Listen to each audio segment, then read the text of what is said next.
Welcome back to my YouTube channel. সকলকে সুস্বাগতম জানিয়ে শুরু করছি আজকের ভিডিও আমার মাধ্যমিকের এবিটিএ টেস্ট পেপারের বাংলার পেজ।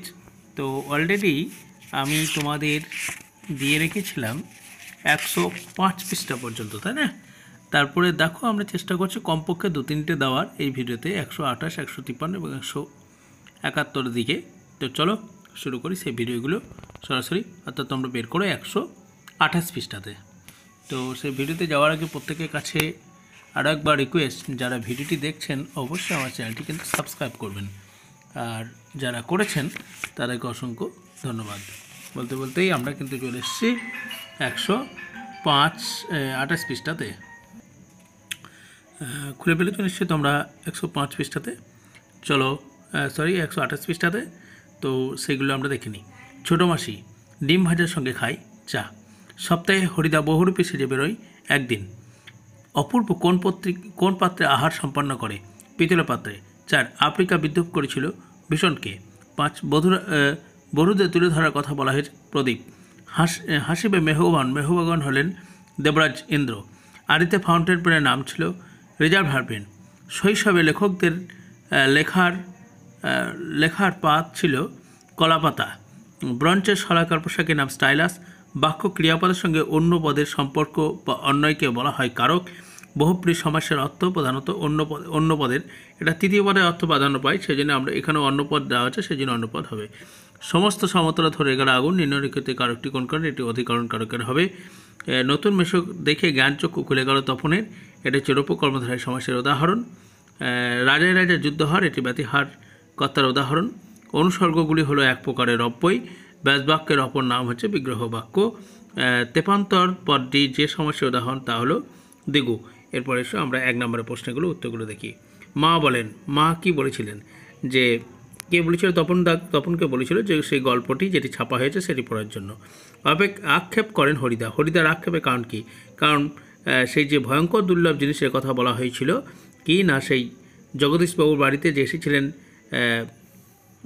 তার সাধু আর কি, তার পরধূলি নেওয়ার জন্য, সেটি ভয়ঙ্কর আক্ষেপের কারণ। তিনি চলে গেছেন, সেই জন্য আক্ষেপের কারণ। গেজ মহাপাত্রর ট্যাগ থেকে কী জিনিস পাওয়া গিয়েছিল?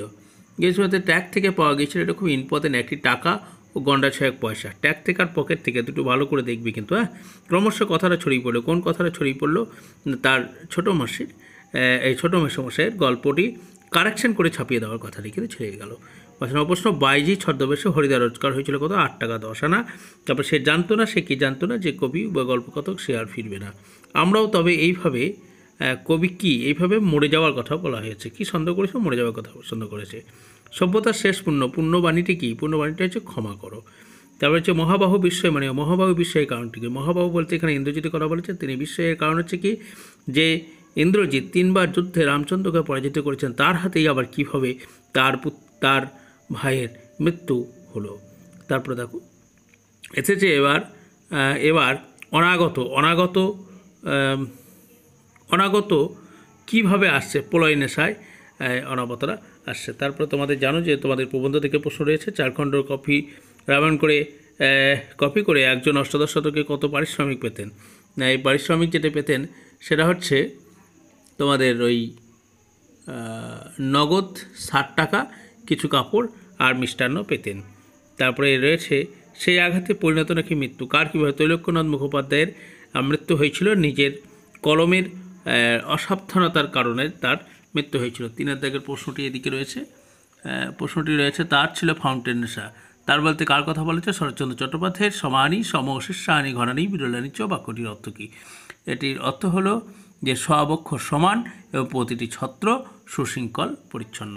এরপর যে প্রশ্নগুলো রয়েছে সেগুলো দেখো। প্রযোজকর্তা কাকে বলে? প্রযোজকর্তা কাকে বলে? যে কর্তা নিজে কাজ না করে অন্যকে দিয়ে কোনো কাজে প্রবৃত্ত হয় তাকে বলা হয়। তারপর প্রশ্ন দিয়েছে দেখো, অনুসর্গ এবং বিভক্তির মধ্যে একটি পার্থক্য লেখো। অনুসর্গ এবং বিভক্তি। অনুসর্গ কি? নিজে স্বাধীনভাবে ব্যবহার হতে পারে স্বাধীনভাবে, কিন্তু বিভক্তি সেটা স্বাধীন অর্থ বা স্বাধীনভাবে ব্যবহৃত হতে পারে না। সমধাতুজ কর্মের একটি উদাহরণ দাও। না, সে কি দৌড়ালো, এটি সমধাতুজ কর্মের একটি উদাহরণ। নির্দেশক কাকে বলে? না, নির্দেশক তাকেই বলে বাক্যের প্রদর্শিত যেসব পদ বা চিহ্ন বচনকে নির্দিষ্ট করে তোলে, অর্থাৎ বচনটা 1 বচন না 2 বচন সেটা নির্দেশ করে দেয়, তাকে নির্দেশক পদ বলা হয়ে থাকে। তারপর হচ্ছে নির্দেশক হলো আচ্ছা নিম্নলিখিত সরি আবার এটি নিম্নলিখিত পদটি কারক ও বিভক্তি নির্ণয় করো। পত্রিকা তপনের গল্প পত্রিকায় ছাপা হলো, এটি ছিল। এই প্রশ্নটা মিসিং হয়ে গিয়েছিল। যাই হোক, এই ভিডিওগুলো করা হয় তো অনস্ক্রিনে করা হয়, যার জন্য একটু অসুবিধা হয় আর কি। তো এটি পত্রিকায় কিসে ছাপা হয়, এটা মনে হয় করণ কারকের সাধারণত হওয়ার কথা, কিন্তু আমি এটা গেস করছি, ঠিক আছে। আর তে বিভক্তির যুগের একটি কর্তৃকারকের উদাহরণ দাও, এটা আমি পরে মেনশন করে দেবো, নির্দেশক বলে দিয়েছি। তারপরে দেওয়া হচ্ছে দেখো অলপ দ্বন্দ্ব সমাসের একটি উদাহরণ দাও, এটা হচ্ছে দুধে ও ভাতে দুধে ভাতে। নিম্নলিখিত পদটি ব্যাস বাক্য সহ সমাসের নাম দেখো জল তরঙ্গ, এটি খুব ইম্পর্টেন্ট প্রশ্ন, এটি দুইভাবে করা যায় জল তরঙ্গটা, ঠিক আছে। এটা ধরো তোমরা যদি করো জলের তরঙ্গ তখন সমান তৎপুরুষ হবে, আর জলের এর তরঙ্গ ওটা হচ্ছে ব্যতিহার তরঙ্গে আর কি, সেটা যদি করো সেটা হবে ব্যতিকরণ বহুব্রী সমাসের উদাহরণ, ব্যতিকরণ বহুব্রী সমাসের উদাহরণ। তবে তোমরা জলের তরঙ্গটাই করবে, সহজ হবে, সমান তৎপুরুষ লিখে দিলে শর্ট করে। তা ব্যাকরণের সমাসের প্রয়োজনীয়তা কি? সমাসের প্রয়োজনীয়তা কি? সমাসের শব্দ হচ্ছে সংক্ষিপ্ত, তো ব্যাকরণের সমাসের প্রয়োজনীয়তা বাক্যকে সংক্ষিপ্ত রূপে প্রকাশ করতে গেলে সমাসের প্রয়োজনীয়তা রয়েছে। তা হচ্ছে বাক্যাশ্রয় সমাসের একটি উদাহরণ দাও। বাক্যাশ্রয় সমাস মানে কী বলো তো, যে কোনো সমাস কী হবে না, একটা সব বয়সী দেশ, এগুলো হচ্ছে বাক্যাশ্রয়, মানে সবটাই হচ্ছে বাক্য আর কি, সব বসে আঁকা প্রতিযোগিতা, এই ধরনের সমাসগুলো, ঠিক আছে। তারপরে প্রশ্ন ছিল যে সংখ্যাবাচক বহুব্রী সমাস ও দ্বিগু সমাসের মধ্যে একটি পার্থক্য লক্ষ্য না। দ্বিগু সমাস সমাহার বা সমষ্টিকে বোঝায়, আর সংখ্যাবাচক সমাসে সবসময় সমাহার বা সমষ্টিকে বোঝায় না। এরপর আমরা বের করে 153 পৃষ্ঠায়, তো আমরা নিশ্চয়ই 153 পৃষ্ঠা বের করে ফেলতে। দেখো বাড়িতে তপনের নাম হয়েছিল কবি, সাহিত্যিক, কথাশিল্পী। তারপর প্রশ্ন হচ্ছে বুড়ো মানুষের কথাটা ছিল, বুড়ো মানুষ হল নিমাইবাবু। বাইজি ছদ্মবেশে হরিদা রোজগার হয়েছিল কত? 8 টাকা 10 আনা। একই প্রশ্ন তোমাদের বারবার ঘুরিয়ে আসছে। আয় আরও বেঁধে মেরে থাকি, এই আহ্বান কবিতায় কবি কতবার ব্যবহার করেছে? এটা হচ্ছে 2 বার। কার নামে মন্দিরে সকাল সন্ধ্যায় পুজোর ঘণ্টা বাজে? এটি হচ্ছে দয়াময় দেবতার নামে। তারপর প্রশ্ন হচ্ছে হাই বিধি মমপতিবাদ বক্তা হলেন রাবণ। সত্যজিৎ রায়ের অনেক সুন্দর লেখার মধ্যে একটি হলো এটি হচ্ছে লিপিশিল্প। ঝর্ণা কলমের নামটি যার দেওয়া রবীন্দ্রনাথ ঠাকুরের। তারপর চীনারা চিরকালই অবশ্য ব্যবহার করে গেছেন তুলিতে। তারপরে হচ্ছে রাজা রাজা যুদ্ধ হয়, সেই একই প্রশ্ন, ব্যতিহার কর্তা উদাহরণ। তপন তোমার গল্প আমি ছাপিয়ে দেব, পরটি যে হচ্ছে এটা হচ্ছে সম্বোধন, তপনটি সম্বোধনের শূন্য বিভক্তি। তার বিভক্তি শব্দের অর্থ কি? বিভাজন। পিতলের হাঁড়ি, এটি সম্ভবত উপাদান জাতীয়, কারণ ওখান থেকেই তো উৎপাদন হয়, সেই জন্যে। তারপর হচ্ছে পূর্বপদ এবং পরপদের অর্থ প্রাধান্য পায়, সেটা হচ্ছে কর্মধারয় সমাসের, এই কর্মধারয় সমাসের। তারপর বিহিত শব্দের অর্থ কি? ধান।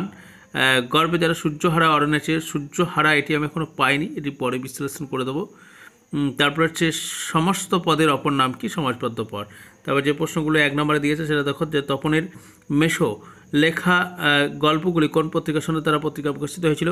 ওসব বলে সুন্দরের একটি বাঞ্ছনা। বক্তা কোন বিষয়কে সুন্দরের বাঞ্ছনা বলে অভিহিত করেছেন? ধন, জন, যৌবন, এই বিষয়গুলোকে, ঠিক আছে। তারপর ক্রমশ কথাটা ছড়িয়ে পড়লো কোন কথাটি? না, কারেকশন করে দেওয়ার কথাটি ক্রমশ ছড়িয়ে পড়লো। এসব ভাষা দিয়ে হরিদা মুখের ভাষা হতে পারে না। বক্তাকে, এটি হচ্ছে অনাদি। এই বস্তুটি প্রকটীকরণ কোন বস্তুর কথা বলা হয়েছে? না, গাজার কলকের কথা বলা হয়েছে। অশোকে একজন কবিতায় কারো খুন হয়েছিল? শিশুরা এবং বাড়িরা। তোরা সব জয়ধ্বনি কর। আচ্ছা, বাক্যটি কবিতায় কতবার বলা হয়েছে? এটা 19 বার। আচ্ছা, কনকাসন তাজ বীরেন্দ্র কেশরী কে? কনকাসন তাজ করেছিলেন, এটা হচ্ছে ইন্দ্রজিৎ। হাইট ছায়াবৃত্ত কাকে কেন ছায়াবৃত্ত বলেছে? আফ্রিকার ছায়াবৃত্ত বলা হয়েছে, কারণ কি? আফ্রিকার নিবিড় যে অরণ্যের দ্বারা নির্মিত ছিল, সেই জন্য আফ্রিকাকে ছায়াবৃত্ত বলা হয়েছে। ওই নতুন কেতন ওরে কালবৈশাখী ঝড়, কেতন শব্দের অর্থ কি? পতাকা। তারপর চেত প্রবন্ধ থেকে যে প্রশ্নগুলো নেওয়া হয়েছে। বাংলায় একটা কথা চালিয়েছিল, কথাটা কি? কারিকলম লেখা 3 জন। প্রাচীনারা কি বলতেন? না, তিল তিফলা শিমুল ছালা, শাকদুগ্ধে করি মেলা, লৌহপাত্রে লৌহ ঘষি, ছিঁড়ি পাত্র না ছাড়ে মসি। এটাই ছিল প্রাচীনেরা বলতেন। তারপর বলছে আচ্ছা তৈরির সময় আছে এটা বেশ। আরিতে ফাউন্টেন পেনের নাম কী ছিল? Reservoir pen. আচ্ছা, এক সময় কি দিয়ে লেখা শেখানো হতো? বালি দিয়ে। শূন্য বিভক্তি কাকে বলে? শূন্য বিভক্তি হচ্ছে সেই বিভক্তি যে যে বিভক্তি শব্দের পরে যুক্ত হয়ে শব্দকে পদে পরিণত করে অথচ নিজে সম্পূর্ণ অপ্রকাশিত থাকে তাকে শূন্য বিভক্তি বলে। বিভক্তি প্রধান কারকের নাম কি? কর্মধারায় কারক এবং অধিকরণ কারক। তারপর প্রশ্ন হচ্ছে নিত্য সমাসের একটি উদাহরণ ধর। গ্রামান্তর। অনুক্ত কর্তা কাকে বলে? অনুক্ত কর্তা কাকে বলে? যখন কোনো অনুক্ত কর্তা হচ্ছে যখন কোনো বাক্যে কর্তা প্রধানভাবে উক্ত হয় না তাকে অনুক্ত কর্তা বলে। যেমন আমার দ্বারা এই কাজ হবে না, এটি হচ্ছে অনুক্ত কর্তা, এটা আমার দ্বারাটা। ঠিক আছে। তারপরে প্রশ্ন দিয়েছে দেখো, নিম্নলিখিত পদটির কারণ নির্ণয় করো।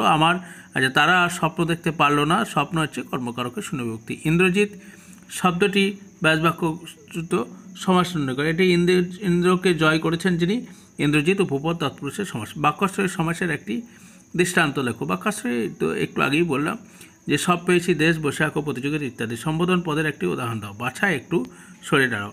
এরপর আমরা পরের পেজে চলে যাব। 171 পৃষ্ঠা শেষ চলে এসছো তোমরা। দেখো যে প্রশ্নগুলো রয়েছে, প্রথমে এমসিকিউ সেগুলো আমি আলোচনা করছি। কথাটা ক্রমশ ছড়িয়ে পড়লো। কোন কথাটা? এটা হচ্ছে কারেকশনের কথাটা। হরিদ্বার আড্ডায় জমা হওয়া ব্যক্তির সংখ্যা ছিল 4 জন। গিরিশ মহাপাত্রের ফুল মোজাটি কী রঙের ছিল? না, এটি প্রশ্ন হবে সবুজ। আচ্ছা, তারপর প্রশ্ন হচ্ছে কাল ভয়ঙ্কর বেশে কে আসছে? এটা হচ্ছে সুন্দর। অশুভ শুনে ঘোষণা করলো দিনের অন্তিমকাল।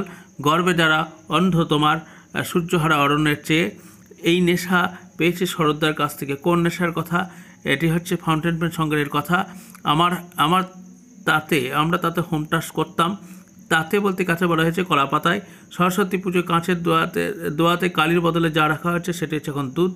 আমরা ফিরছি দূরে দূরে, চিহ্নিত পদটি দূরে দূরে হচ্ছে অধিকরণ কারকের এই বিভক্তি হবে বলে আমি গেস করছি।